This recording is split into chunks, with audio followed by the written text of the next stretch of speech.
Hey there, YouTube. I'm Jack, and this is Raw Tropical Living. Thanks for joining me today. Hope everybody is having a good week.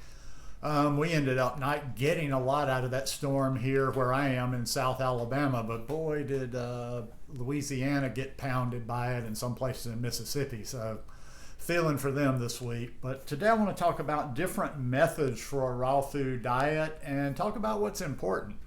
Guys, if you're not already subscribed to the channel, please go down and hit that subscribe button now. Then click on the little bell and check send notifications so you'll stay subscribed to the channel. I was thinking about this on Instagram yesterday. There's so many people in everything in life, so why wouldn't the raw food diet be the same, that think there's one true path for what they're doing or whatever interest it is they have. And I've seen this the past 9 years ever since I've started the raw food diet. It's just, that's why I don't engage very much. I'm not in groups and I'm not interacting a lot online, because it just ended up, it was always this never-ending argument about whose way was the right way, whose way was the perfect way, how are you supposed to do it. So what are my thoughts? Is my way the right way? Is Jack's way the way? What would Jack do? What would Jack do? That should become a thing. What would Jack do? And I'm here to tell you that my method is not the only way. In fact, listen real closely. I don't even advise people to do this raw food diet like I do it, because you're not going to do it like I do it. I am a little bit off. I've been by myself the whole time I've been doing this lifestyle, and I've always had more of a utilitarian way of thinking when it came to food. So I don't think anybody will relate. I think people take some interest. I think I'm helping people here, but I don't think people actually relate to the actual way that I eat if they regularly watch my YouTube videos. Because I'm very repetitive. Like today, for instance, I just finished lunch about 30 minutes ago. What have I had so far today? It's 2 o'clock right now. I have had 2 green smoothies. Just didn't feel like making anything else today. Sometimes I get up and I have my ice cream first. Sometimes I get up, I have my mangoes first. Today I just said, let's just use the blender and catch up on some green smoothie action. And I can do stuff like that. I can go through periods where I can just eat the same things over and over and over and over and over, day after day after day. Most people need a little bit more in their lifestyle, and I don't blame them. Sometimes I even look at the way that I do things and say, man, that can be a little bit boring. But like I say, I don't think there's one true way to do the raw food diet, just as I don't think for most things there's generally one true way. I'd see a number of people out there now in the world of, people that I know that do YouTube or a person or whatever. Nate and Melissa, I mention them a lot because they don't do this lifestyle quite like me. We have different ways of doing this. But I would never suggest, because I don't think that, Nate and Melissa, they're just not doing it right, or they're not doing it like me, so they should do it differently.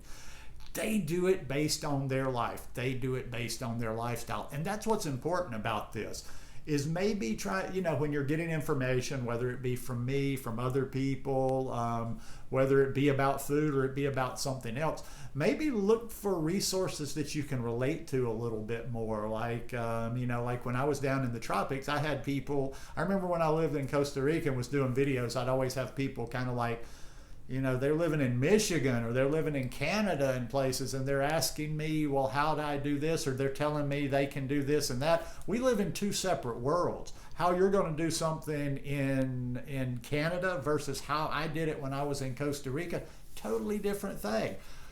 So there's location, there's circumstances in life. I live by myself. I'm not married. I don't have kids. I don't have to deal with anybody else. There's a lot of people out there that are living busy lives in that capacity. You got moms out there that are trying to do this thing, and they got 2 kids to get off to school. Maybe they're working themselves, or they're working their butts to death around the house.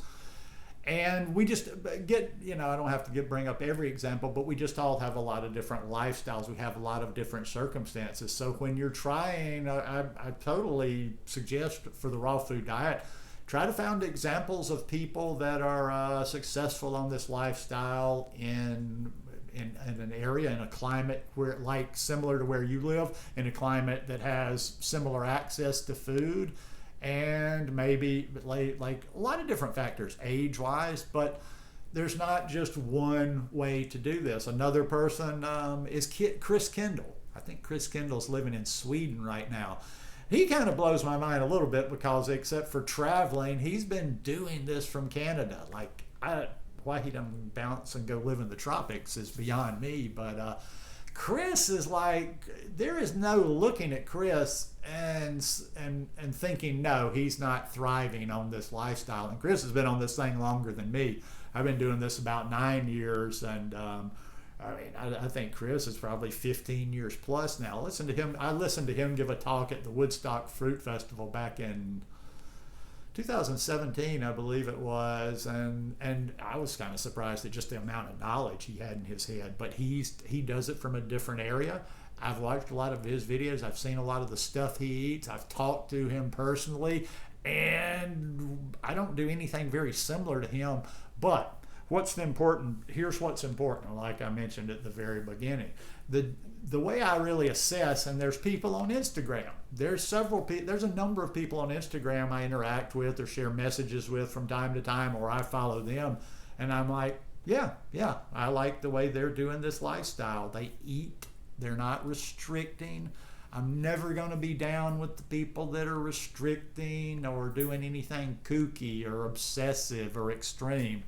But I see a number of people on Instagram even. They don't necessarily have a YouTube channel or whatever, but I'm like, yeah, right on. They're pretty solid in what they're doing. So what's the important part? The important part is the thing that I'm always trying to drive, the point I'm always trying to drive home here. The important part is nutrition. Instead of getting into this little bit of how much raw or how much this or that, just focus every day on how much nutrition can you squeeze into every bite of food that you're taking. When you're planning your meals, when you're shopping, think about nutrients, think about nutrition, think about the different things you need. Are you getting the minerals and vitamins you need? Are you getting, just different nutrition? That's why I do the things that I do. They're very, once again, utilitarian. That's why I have so many green smoothies, because I can get a lot of the things that I believe that I need to get into my body on a regular basis. For instance, green smoothie number 1 this morning, it was a little bit more packed than green smoothie number 2. Green smoothie number 1, bananas, always bananas. Kale, double blended, crammed as much kale as I can in there. Blackstrap molasses, a little boost of calcium and iron. Hemp seeds, I've actually been including some omega-3s back in my diet. So hemp seeds, a little bit more protein, a little omega-3 action. What else? Oh, and then since I kind of figured I wasn't going to have a salad today, I just put my lentil sprouts right into my smoothie. So right there, I'm banging out that nutrition.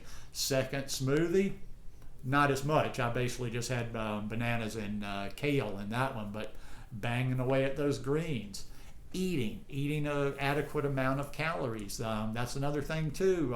With the restriction, you are never going to get the nutrition you need on a plant-based lifestyle, especially a raw plant-based lifestyle, if you're not eating adequate calories for your body size and your activity level. That's just, there is no ifs, ands, and buts around that. If you're under eating, you're not getting adequate nutrition as well. So eat plenty of food. Just eat plenty of good foods. Let the chips fall where they may. Even the people out there, it's obsessed, and I understand if you're a fair amount overweight, but stop obsessing about just simply losing weight. Just forget about that. Even if you're struggling with losing weight, just shift your focus for a little while and you'll end up losing some weight with it. Focus on the nutrition. Focus on what you're putting into your body. Don't sit around all the time thinking, cutting calories or, just eating as little as possible to get by. focus on the nutrition. If you feed your body the correct amount that it needs to get, if you feed your body the nutrition it needs, your body's going to find its level when it comes to the weight. It will eventually, like if you just focus on the nutrition, your body is going to, it'll figure that part of it out. It will drop that weight, and it may take a little bit. Going back to Melissa again, I highly encourage you to either go back and watch some of her videos where she talks about her weight loss, or you ask her yourself. Ask her on Instagram. She's fairly responsive there, but it wasn't linear. In other words, like she lost quite a bit of weight. I think Melissa lost 70 or 80 pounds. But it wasn't like she just started and lost, like in 6 months' time she lost weight. She had a lot of peaks and valleys. She would have plateaus. And I remember when I first met her and she would talk about this, and she was just real zen about it. I hadn't met anybody else that was like that. Like she would get to a point, she knew she wanted and needed to lose more weight. She'd stop losing weight. She didn't freak out. She didn't change what she was doing. She just kept doing it. And then basically the body adjusted and she continued to lose weight and then now I think she's kept her weight off without even thinking about it for 5-6 years, at least 5, because she visited me 5 years ago. But yeah, find somebody to, I appreciate you guys following me, but if my circumstances don't line up with yours, that's why I'm always recommending resources and just kind of giving you more of my thought process than the actual details of every little thing I do. Like the people like the Fiber Fueled, Dr. Greger, How Not to Die. I'll finish just by repeating something I tell people all the time. A lot of my best resources when it comes to nutrition, health, and whatever are not raw vegans. I take a lot of this knowledge like Fiber Fueled, How Not to Die, among others, reversing and preventing heart disease. And I adapt those principles to eating raw like I do. But in the end, it's all about the nutrition. It's all about the health. Stop obsessing about raw, and just, anything, you'll do anything to lose weight. Losing weight, and I understand if you're overweight, it's not good to carry around a lot of overweight, but you want to do it correctly. You want to eat right. You want to eat to where you enjoy. You want to eat to where you have energy every day. So different strokes for different folks. Anyhow, hope you guys enjoyed this video today. If you like it, give me a thumbs up, and I'll see you again at the end of the week. Peace.